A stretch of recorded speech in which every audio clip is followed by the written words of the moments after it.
लोगों ने देख लिया था कि प्लांट डिसीज कौन कौन सी होती है। एक प्लांट में होती है सिट्रस कैंकर, नींबू में मैंने दिखाया था दाने दाने पड़ जाते हैं, तो सिट्रस कैंकर किसकी वजह से होती है? बैक्टीरिया। सिट्रस कैंकर कैंकर ये बैक्टीरिया की वजह से।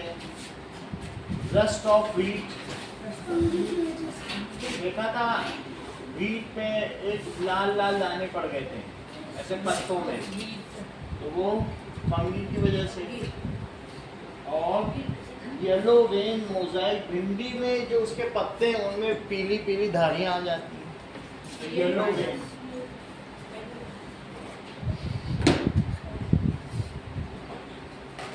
मोजाइक that is virus की वजह से। सो इसको हम कई तरीके के केमिकल से, पेस्टिसाइड, इंसेक्टिसाइड से ठीक कर सकते हैं। अब देखते हैं फूड पॉइजनिंग। फूड पॉइजनिंग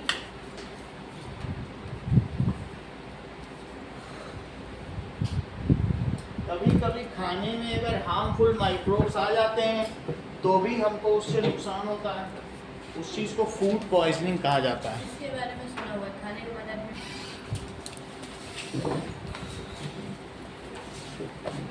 तो फूड पॉइजनिंग किस वजह से होता है?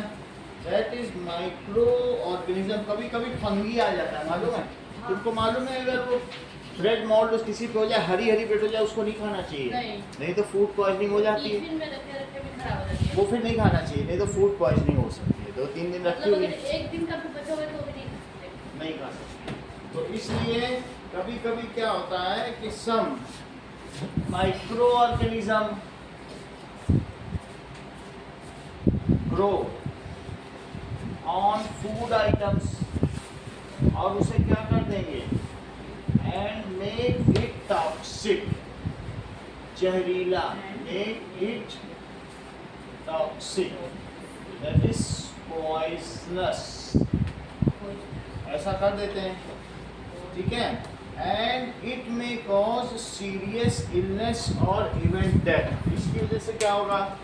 इलनेस हो सकती है या डेथ भी हो सकती है। इट में कॉज कंज्यूमिंग, अगर आप इसे कंज्यूम करेंगे प्रियांश, सच आइटम्स में लीड, इसकी वजह से क्या होगा? में लीड सीरियस इलनेस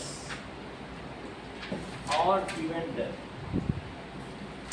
तो इसलिए अगर फूड का कलर चेंज हो जाए, स्मेल चेंज हो जाए, तो ऐसे में फूड पॉइजनिंग हो जाती है। तो फूड को माइक्रो ऑर्गेनिज्म स्पॉइल कर सकते हैं। ऐसे में हम फूड का प्रिजर्वेशन कैसे करें?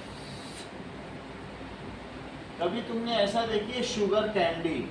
शुगर कैंडी हाँ, मतलब फ्रूट्स के कट में शुगर से सुखाया जाता है, प्रिजर्वेशन होता है ना। आंवला कैंडी होती है, शुगर लपेटा हुआ रहता है, और बहुत सारे फ्रूट्स होते हैं जैसे जेली में शुगर लपेटा होता है, देखा है?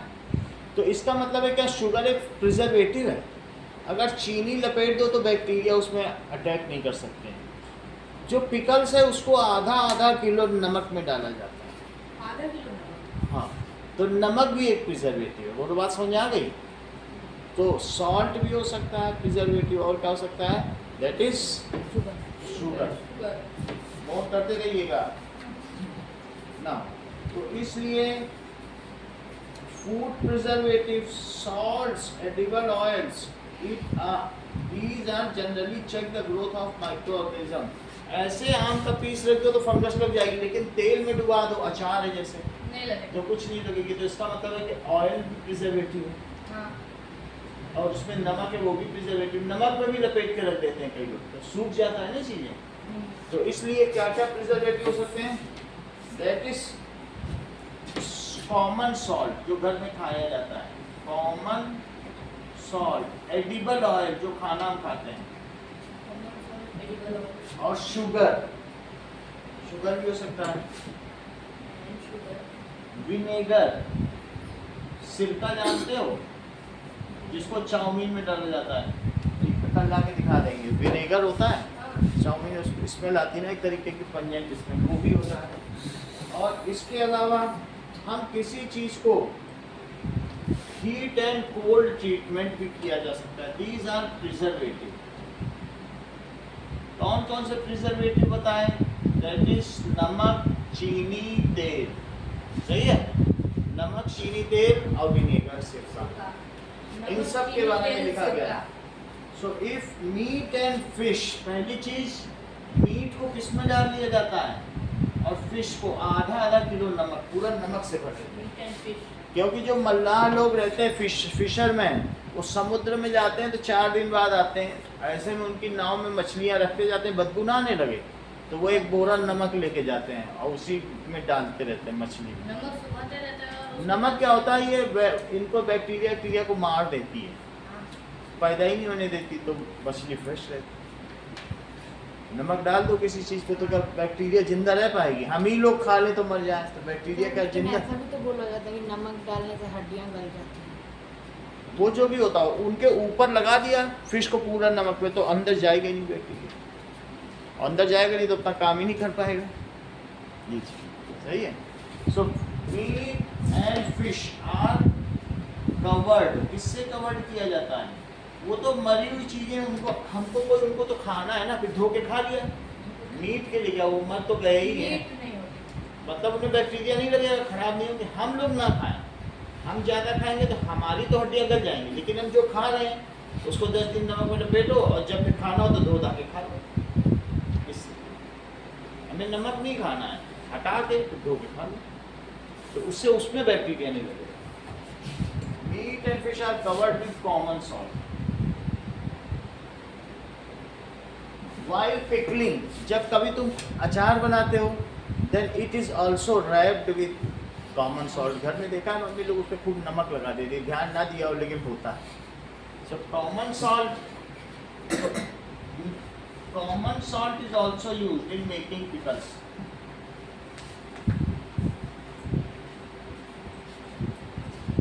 और making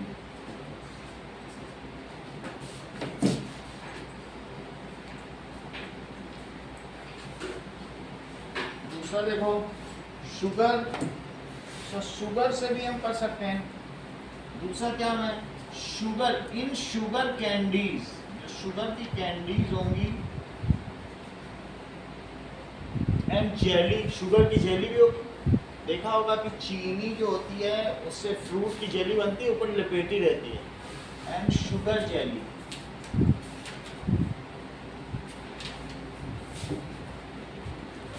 शुगर इज प्रिजर्वेटिव। इसमें शुगर क्या है? प्रिजर्वेटिव। तीसरी चीज देखो, हम ऐसा कर सकते हैं, तेल में भी रह सकते हैं, कभी कभी थोड़ा सा सिरका डाल दो, तो उससे क्या होगा? अचार में सिरका क्यों पड़ता है? जिससे खराब ना हो।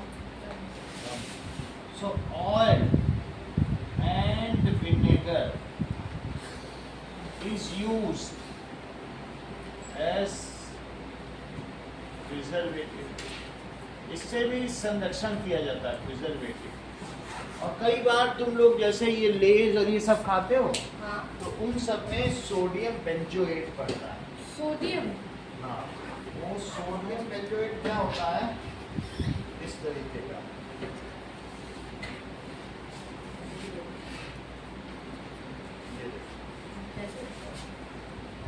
ये सोडियम बेंजोएट, इसकी जो स्मेल है लगभग जो तुम पैक्ड आइटम खाते हो उसी की तरीके से, सब में ये चिप्स खाते हो, सब में ये पड़ता है।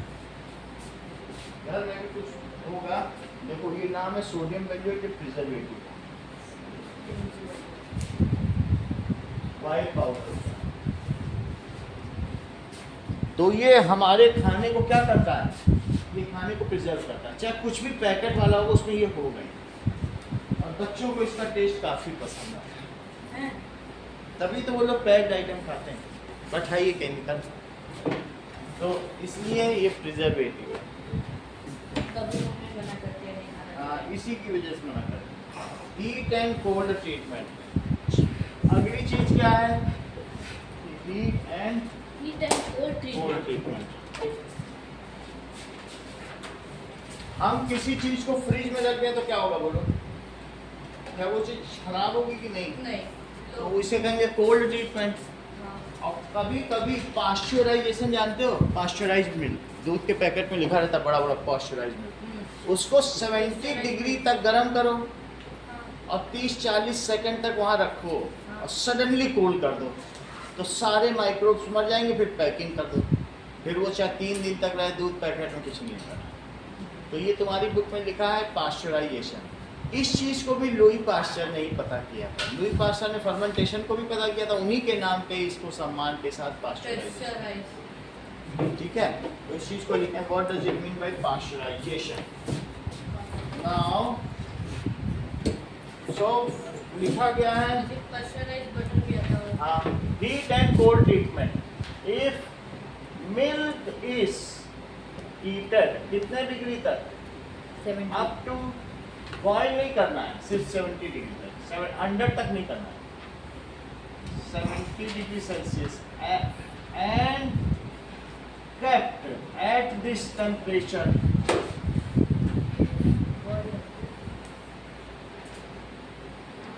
for 15 to 30 seconds तक रख दिया, ठीक है, and suddenly chill। और फिर क्या किया जाए, सडनली चिल कर दिया जाए, वहां तक गर्म करो, फिर अचानक ठंडा कर दो। All bacterias will be killed and now it is वर्दी फॉर 3 to 4 days। माइक्रोब को जाने नहीं दो, पैक कर दो and seal pack. This process is called, इसे क्या कहेंगे, पास्चराइजेशन।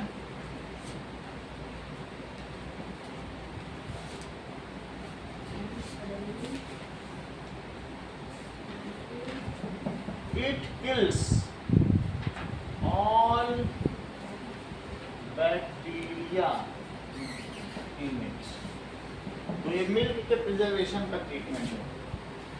इसके अलावा कभी कभी तुमने ऐसा भी देखा होगा कि एयर टाइट कंटेनर में, तो वैक्यूम सीलिंग देखी कभी, अखरोट की पूरी हवा ही निकाल दी जाती है, ऐसे पैकेट देखे जिसमें से हवा पूरी खींच ली जाती है, नट्स हैं, कैशू नट्स हैं, बादाम, ऐसी पैकिंग आएगी हवा होगी नहीं, बस पॉलीथीन दिखेगी, चिपके सब सामान हो। तो उसको क्या कहते हैं बताइए, मैं आपको दिखा देता हूँ, वैक्यूम सील पैकिंग। ये देखो,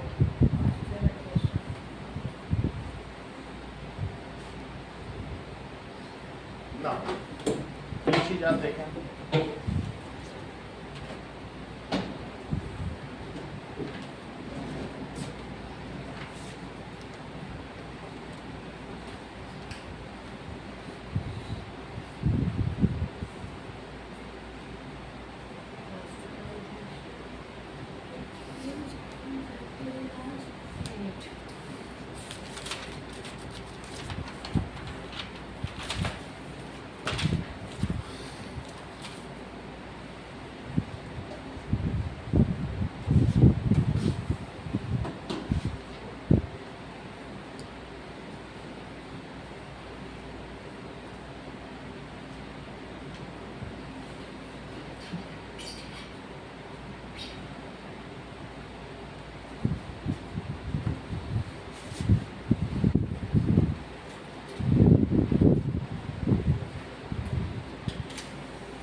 vacuum packing of dry fruits। तो ऐसा देखो कि कभी कभी तुमने ऐसा देखा है कि बिल्कुल बिल्कुल हवा ही निकाल दी गई, ऐसे देख रहे हो। तो इसमें क्या होता है कि वैक्यूम पैकिंग है,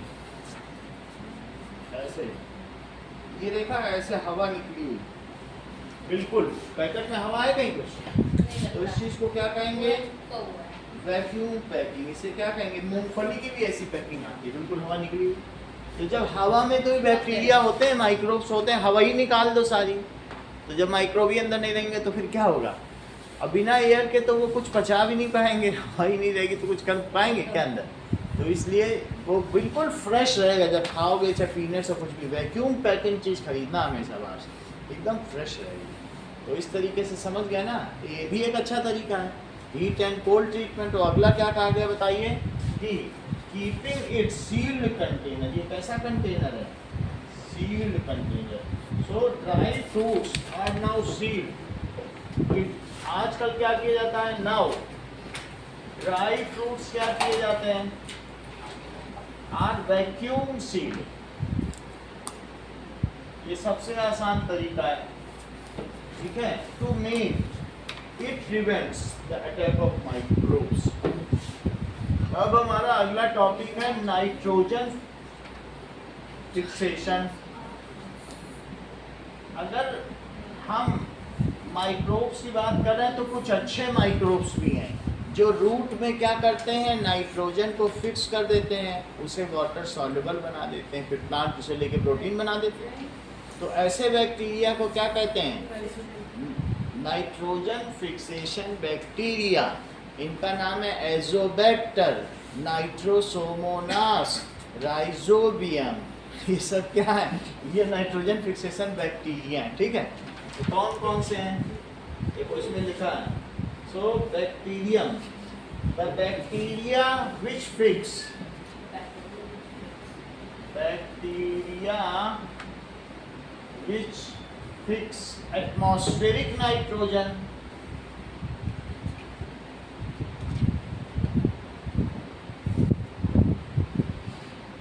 जो एटमॉस्फेयर की नाइट्रोजन को फिक्स कर देते हैं, ठीक है।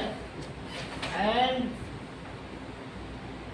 आर फाउंड, ये कहाँ पाए जाते हैं, in roots of pulses, roots of plant of pulse. Pulse का क्या मतलब होता है, दाल। दाल, दाल की जड़ों में पाए जाते हैं। अच्छा, एग्जाम्पल है राइजोबियम, दैट इज राइजोबियम।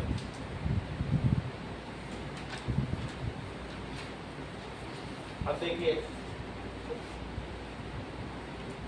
इनका काम क्या है, these make atmospheric nitrogen, atmospheric nitrogen N2 को कहते हैं। हवा में पाई जाने वाली नाइट्रोजन का क्या फार्मूला है, N2। तो they make N2 water soluble, ये पानी में घोल देंगे, make N2 water soluble and then it is sucked by roots. इसे प्रत्युष कौन सक कर लेगा, इट इज सक्ड बाय। तुमको प्राइज दे दिया कि नहीं दिया, चलो अब देखो। तो इसलिए ये काम किया, आप अपने बुक का डायग्राम देखो, नाइट्रोजन फिक्सेशन बैक्टीरिया, जिनमें ये लेग्यूमिनस प्लांट्स हैं, जिनमें दालें पाई जाती हैं, दाल को लेग्यूम भी कहते हैं। तो उनकी जड़ों में गांठें पाई जाती हैं, ये देखो। और ये नाइट्रोजन फिक्सेशन बैक्टीरिया कहलाते हैं, ओके। अब फिर इस नाइट्रोजन का क्या काम होता है, तो जब वो प्लांट सक कर लेंगे and use this nitrogen to make protein and use इस प्रोटीन से हम लोग की ग्रोथ होती है, टू मेक प्रोटीन। आगे देखिए,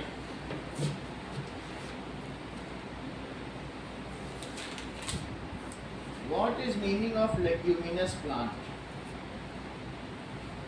A leguminous plant, also called a legume, is a type of flowering plant belonging to the family Fabaceae or Leguminaceae. Etymology of legume. The word legume originates from the French word legume, which in turn comes from the Latin word legumum, meaning bean or plant seed. अब आगे देखो, तो यहाँ पर दिखाया गया है कि ये लेग्यूमिनस प्लांट्स हैं और इनमें गांठें पाई गई, ऐसा दिखाया जा रहा है। ठीक है, रूट नोड्यूल्स, रूट में गांठें पाई जा रही हैं।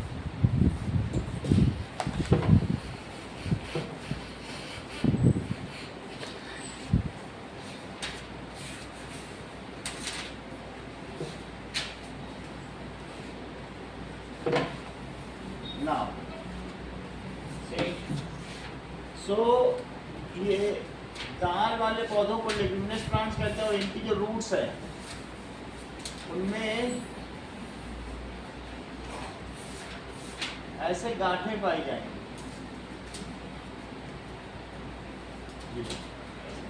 तो इसको रूट नोड्यूल्स कहेंगे। नोड्यूल का क्या मतलब है? गांठ। जैसे हम लोगों ने देखा था, अब इन्हीं में कौन रहेगा?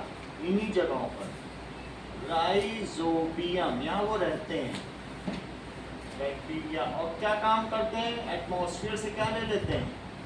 नाइट्रोजन ले लेते हैं, वाटर सॉल्युबल बना देते हैं। ये काम तो करते हैं। और फिर इनसे ये प्लांट ऊपर खींच लेंगे और फिर उससे दाल पैदा करेंगे। सही है? अब दाल बनाएंगे तो फिर उन दालों में प्रोटीन होगा ना। चलो, इस चीज़ को हम और अच्छे से समझते हैं। इसके लिए एक आपके पास नाइट्रोजन साइकिल है। नाइट्रोजन साइकिल क्या है? एटमॉस्फेयर की नाइट्रोजन पहले ये लेंगे। एटमॉस्फेयर में 21% ऑक्सीजन है और 78% क्या है? नाइट्रोजन है। और 1% में CO2, H2, helium, methane, water vapour, carbon dioxide, hydrogen gas, helium gas, methane gas और वाटर। सबसे ज़्यादा क्या है बताओ?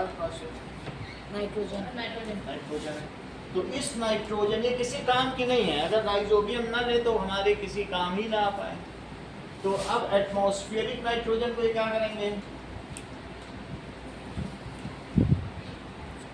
एटमॉस्फेरिक नाइट्रोजन को ये ले लेंगे। कौन ले लेंगे? देखो आरुष, एरो से देखो, नाइट्रोजन फिक्सेशन बैक्टीरिया ले लेंगे। That is nitrogen fixation bacteria, rhizobium है। बैक्टीरिया फिक्स करेंगे इसे एटमॉस्फेरिक नाइट्रोजन, यानी उसे वाटर सॉल्युबल बना, इसे फिक्स कर देंगे। फिर वो क्या करेंगे? Bacteria fix into nitrogenous compound. और फिर आगे क्या बनाएंगे?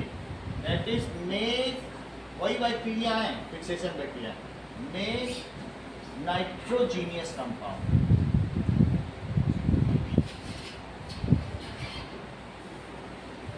कुछ ऐसी चीजें बना देंगे N2 से। ये N2 है और N2 को इन्होंने फिक्स कर लिया और फिर क्या बना दिया?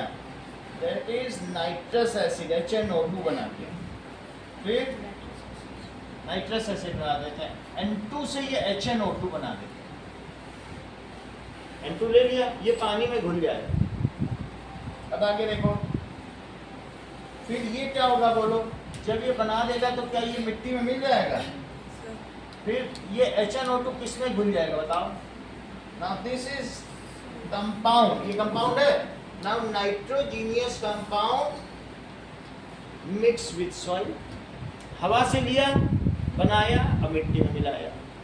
तो नाइट्रोजीनियस कंपाउंड अब किस में मिल जाएगा?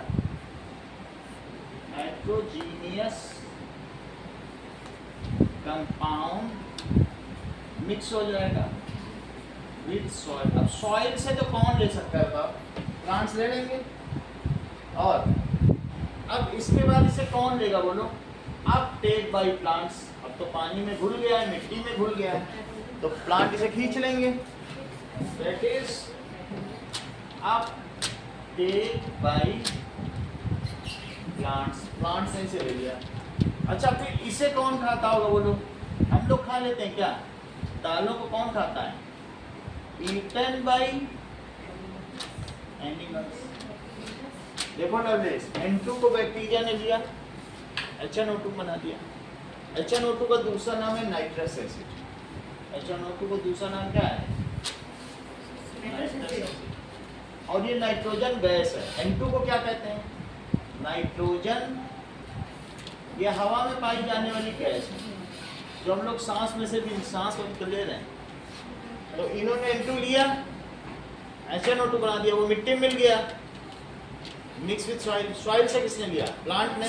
प्लांट को किसने खाया? हम लोग खा लिए।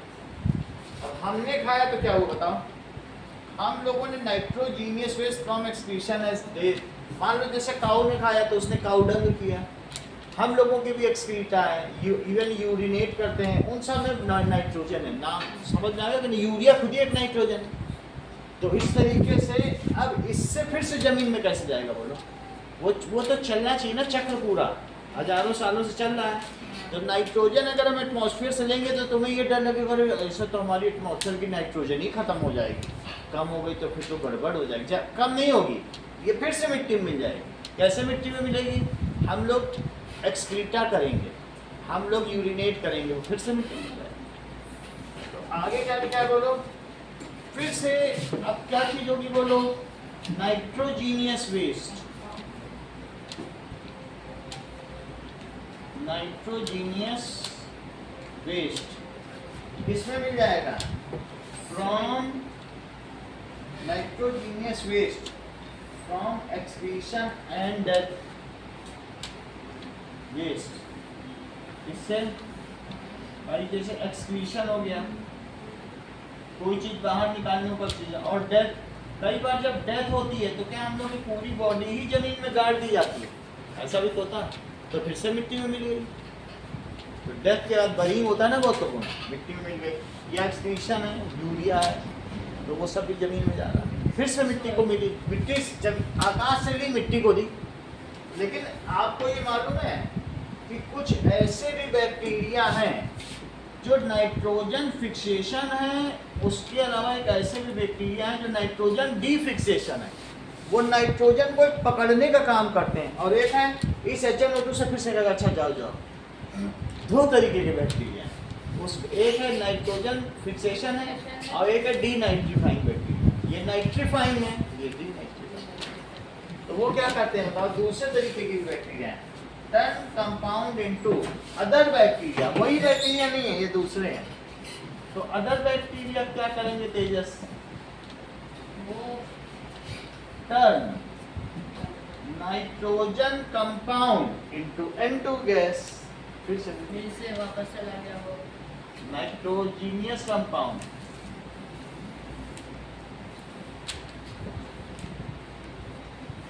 इसमें N2 गैस। और अगर गैस बन गई तो क्या फिर से यहाँ चली गई?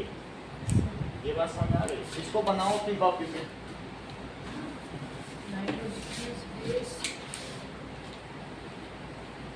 कभी कभी ये मिट्टी में और भी मिल सकती है। कभी तुमने देखा बिजली चमकती हुई? बिजली चमकता हुआ देखा? लाइटनिंग, ये किसी ने नहीं देखा, उससे भी मिट्टी में मिल जाती। तो एक ये भी तरीका है। अब देखो, और ये नाइट्रोजीनियस वेस्ट, फिर से यहाँ से नाइट्रोजीनियस वेस्ट है, तो क्या होता है? दैट इज थोड़ा और बड़ा। ये देखो, ये एरो यहाँ से नहीं आएगा, फिर अगर मिट्टी में मिल गई तो ये मिट्टी में आ गई, और यहाँ से ये लेकर के फिर पहुँचाएंगे। ऐसा रुक तो बनाएंगे नहीं, इससे इसी मिट्टी से लेके ये करना, इससे नहीं लेंगे, मिट्टी से ही लेंगे। अब इस एरो को फिर से बनाएं, इसको नोट करो। नोट करने के लिए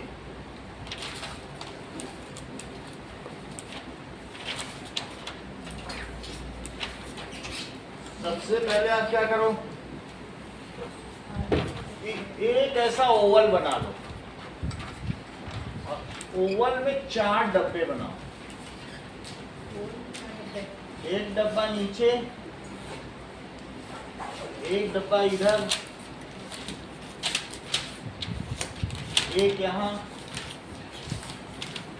और एक यहाँ। अच्छा, 4 बन गए। 4 इसके अलावा वो भी लिख सकते हैं, 1 एरो, 2 एरो, 3 एरो। इससे तुम्हें फ्लो चार्ट पता चल गया कैसे ये नाइट्रोजन साइकिल है। अब इसके अलावा यहाँ एक स्क्वायर बना दो।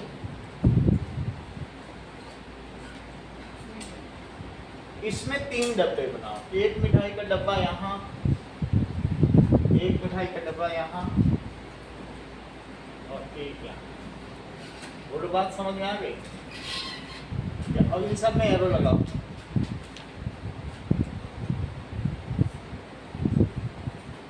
इतना काम किया। पहले एक ऐसा स्क्वायर फिर एक ऐसा डब्बा। अब इसमें यहाँ लिखो N2, एटमॉस्फेरिक नाइट्रोजन है। यहाँ पे कौन है बोलो? Nitrogen fixation bacteria. Nitrogen fixation, nitrogen fix करने वाले, फिक्सेशन, फिक्सेशन का मतलब वो मिट्टी में फिक्स कर देंगे बैक्टीरिया। और वो क्या बनेंगे? ये करेंगे नाइट्रोजीनियस कंपाउंड इन सॉइल, है ना? कैसा कंपाउंड है?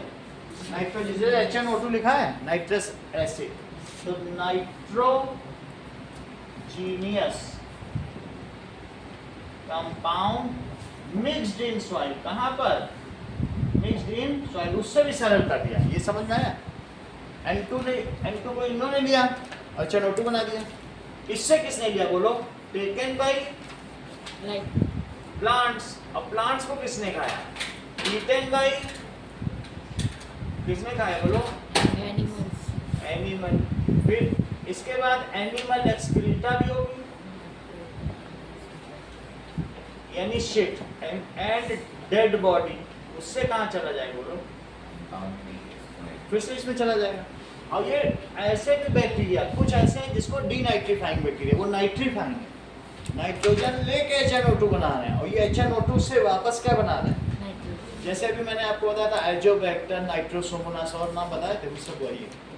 वहाँ राइजोबियम है और ये एजोबैक्टर, दोनों मिलकर पूरा काम करते हैं। यहाँ क्या लिखेंगे बोलो? कि अदर बैक्टीरिया पढ़ो। Other bacteria turn Other nitrogenous compound bacteria turn nitrogenous compound into N2S। Compound 2N2। ये जो चीज है ये पूरा फ्लो चार्ट फिर से तुम्हें वहां पढ़ाया जाएगा 9th में, और वहां यहाँ एजोबैक्टर लिखा होगा, बाकी यही है। ठीक है, और यही 10th में पढ़ाया जाएगा, यहाँ राइजोबियम लिखा होगा। जब ये 11th में पढ़ाया जाएगा तो यहाँ HNO2 लिखा होगा, और जब 12th में पढ़ाया जाएगा तो NH2CO NH2। सब क्लास में यही है। तो इतना तुम समझ लो, बेसिक चीज समझ में आ गई? एटमॉस्फेरिक नाइट्रोजन, इसको कहेंगे नाइट्रोजन साइकिल। इसको नोट करो, this is called nitrogen cycle.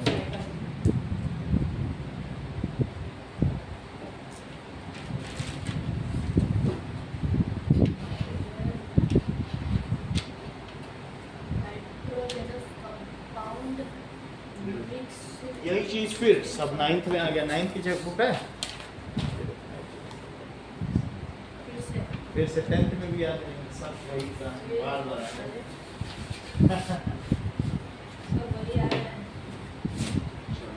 इस तरीके से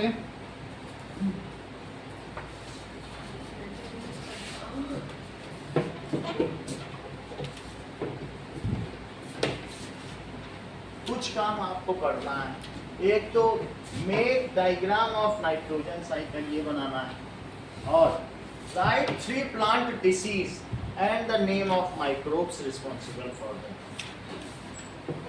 एक हमने सिट्रस कैंकर देखा था, एक मोजाइक वायरस इन भिंडी देखा था, और एक रस्टॉपिक देखा था। तो पहला है draw nitrogen cycle. Nitrogen cycle में ऐसे बना लेना, एक ऐसे, एक ऐसे, एक ऐसे, सब एरो ऐसे बनाना। और फिर इसके बाद यहाँ क्या कर लोगे?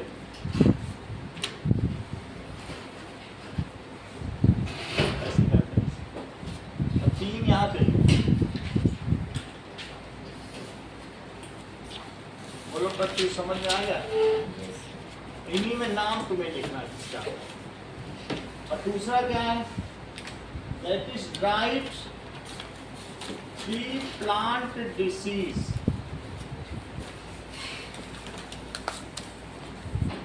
and name of microbe.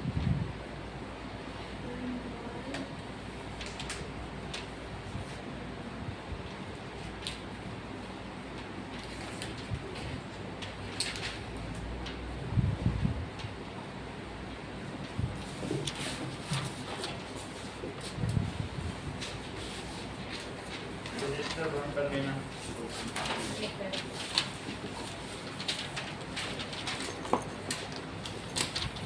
तुम्हारा स्कूल कब तक है? कब छुट्टी होगी? कब तक चलेगी?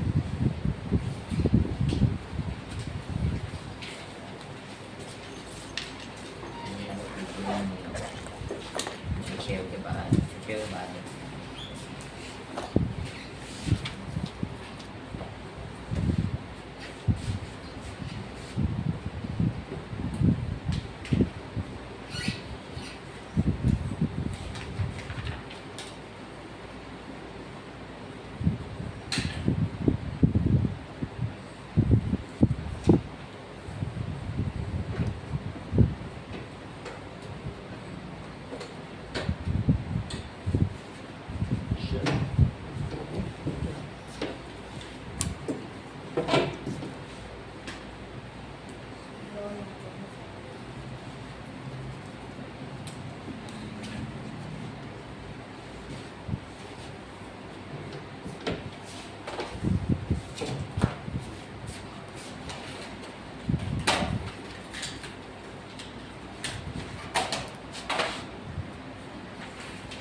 माइक्रोस्कोप।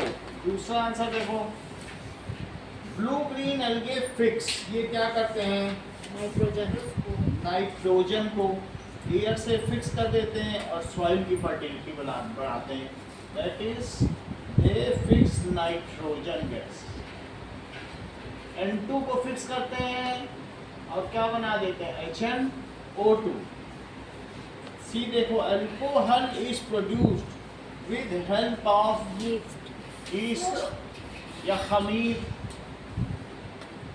इसी से तो डो बनता है इडली डोसा का पेस्ट, और इसी से क्या बन जाता है? अल्कोहल भी बन जाता है। तो alcohol is prepared, natural sugar से अल्कोहल कैसे बनता है? That is by fermentation. और उसके लिए किसका प्रयोग किया जाता है? ईस्ट का। अगला सवाल देखें, cholera is caused by, bacteria ठीक है, bacteria.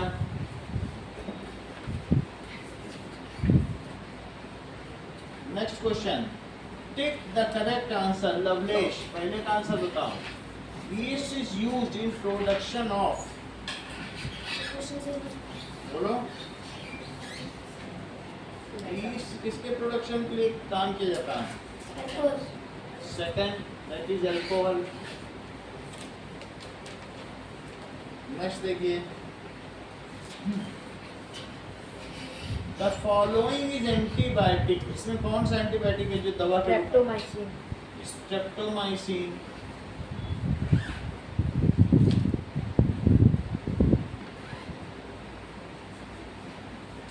Now, carrier of malaria causing protozoa is malaria.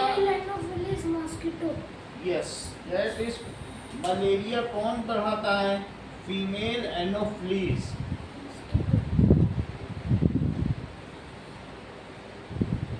Mosquito.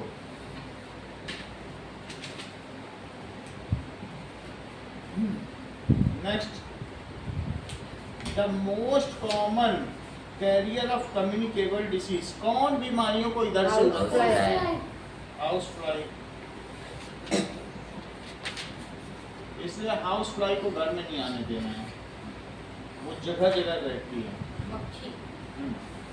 The bread of idli dough digest because of Growth of yeast cells. That is growth of yeast cell. Third answer correct है।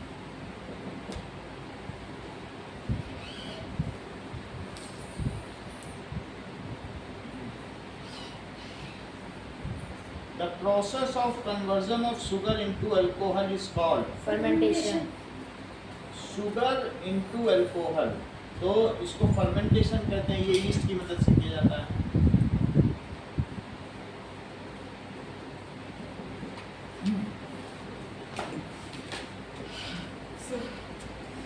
Match the organism in column A with the action of column B। ठीक है, जमा कर दो। तो A और B,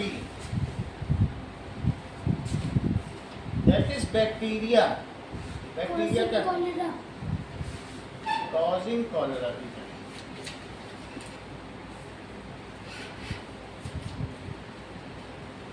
cholera में उल्टी होती है, आपने कुछ जहरी की चीज खा ली, पॉइजनिंग होती है फूड की। अगला देखो, राइजोबियम क्या करते हैं? Fixing nitrogen. Fixing nitrogen. Lactobacillus का setting of curd. Lactobacillus setting of curd.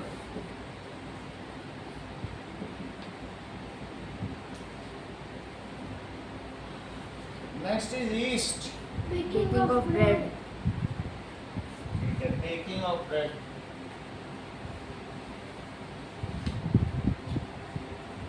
Okay, protozoa, causing of malaria.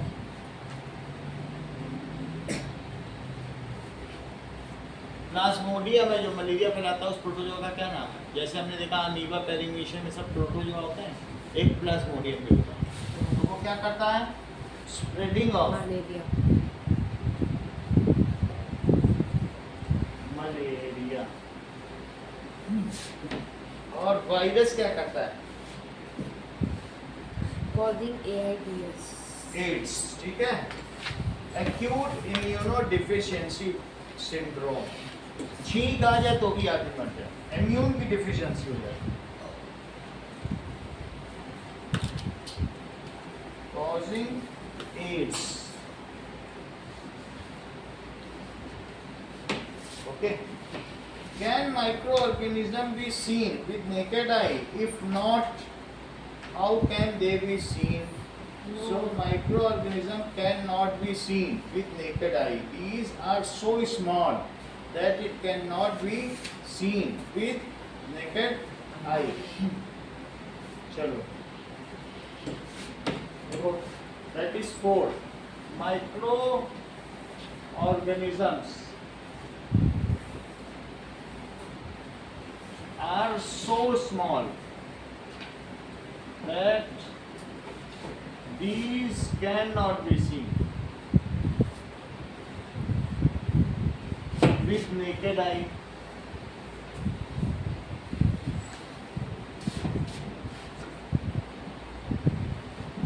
कुछ ऐसे होते हैं, some microorganisms like yeast तो हमने देखा था उस दिन मैग्नीफाइंग ग्लास से दिखाया था, थोड़ा बड़ा बड़ा दिख रहा था ना।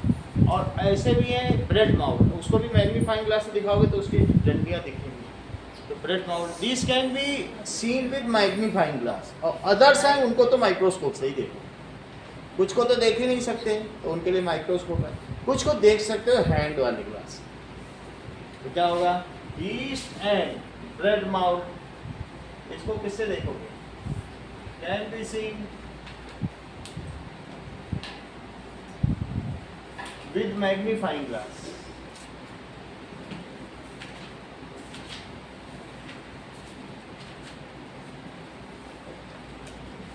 While other can be seen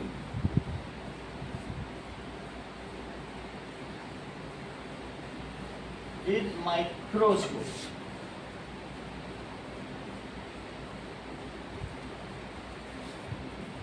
तो इसमें ये बात बताई गई है कि ज़्यादातर को तो हम देख ही नहीं सकते, वो इतने छोटे, इनको माइक्रोस्कोप से देखेंगे। और कुछ ऐसे हैं जिनको हमारे पास हैंड लेंस है, इससे देखा जा सकता है। किससे देखा जा सकता है? सही है। तो इसको मैग्नीफाइंग ग्लास कहते हैं। जैसे हमने देखा ईस्ट होगा, ईस्ट तो दिखाया था ना एक डिब्बे में, तो ईस्ट है। ये ब्रेड माउथ को इससे देखो, और अमीबा पैरामीशियम को देखना है तो माइक्रोस्कोप से। अगला सवाल देखिए, What are the major groups of microorganisms? Virus को इस कैटेगरी में नहीं रखा गया है। So microorganisms are classified on basis of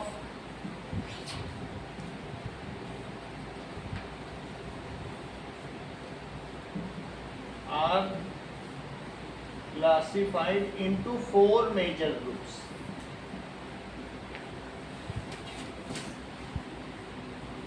वो कौन कौन से मेजर ग्रुप्स?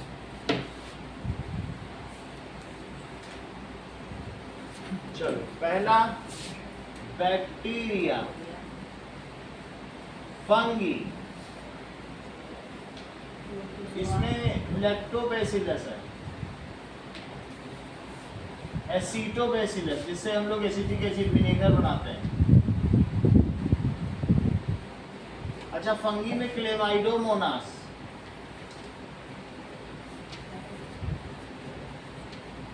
ईस्ट, ये है ब्रेड माउथ,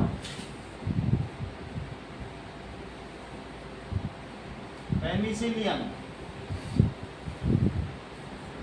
एस्परजिलस, ये सब पढ़ा था कि नहीं? फंगी का ही तो था। प्रोटोजोआ में अमीबा और अमीबा के अलावा कौन है? That is paramecium. एक प्लाज्मोडियम भी होता है जो मलेरिया फैलाता है। प्लाज्मोडियम इस तरीके से दिखता है।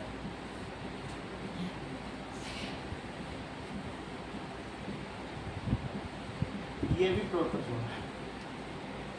प्लाज्मोडियम ये मलेरिया करता है। अब देखो बी कौन सा है बोलो? बैक्टीरिया, फंगी, प्रोटोजोआ और कौन सा है? एल्गे। एल्गे में कौन कौन सा है? स्पाइरोगायरा, क्लेमाइडोमोनास इसमें नहीं लिखा जाएगा। Spirogyra and Chlamydomonas.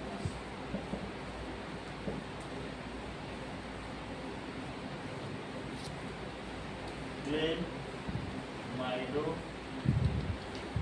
और एक है ब्लू ग्रीन एल्गे, नील हरित शैवाल, जो जमीन में काई नहीं उगी रहती पानी में, हाँ जमीन वो पे सब। बाहर हाँ। अगला देखो ये तो मेजर ग्रुप्स हैं। Name the microorganism which can fix atmospheric nitrogen in soil. आइसोबैक्टर भी लिखा है।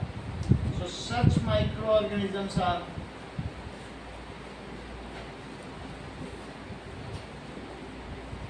Rhizobium and Azobacter.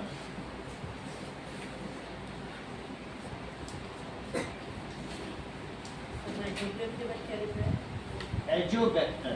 Azobacter. ठीक है। Azotobacter. एजोटो Azotobacter से बैक्टीरिया नाम आ गया। Now, write 10 uses of microorganisms. इसके बाद क्या पूछा गया? क्या क्या यूज है माइक्रो ऑर्गेनिज्म के? माइक्रो ऑर्गेनिज्म लैक्टोबैसिलस क्या करता है?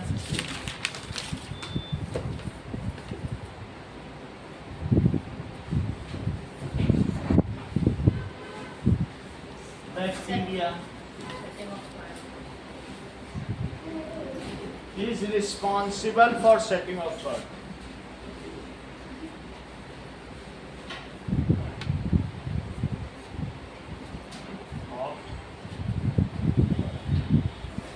देखो bacteria is used to make cheese.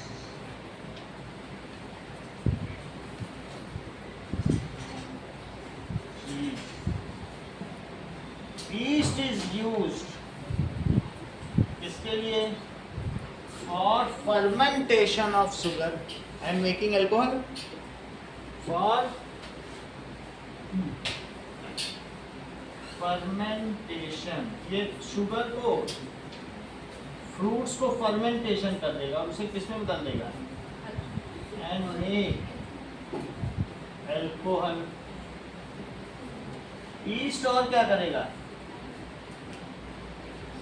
used to make idli dosa batter fluffy. Idli dosa batter fluffy. It is also used for making cake.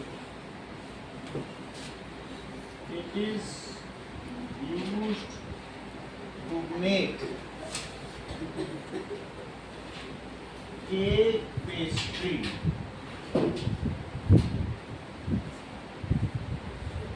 इसके अलावा और क्या काम है?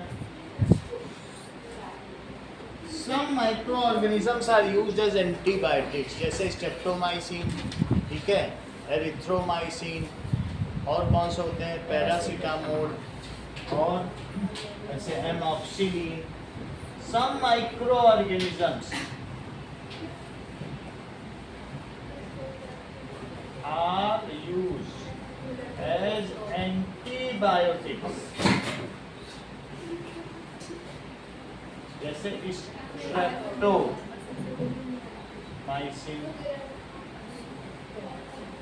इतना ही रखो, 5.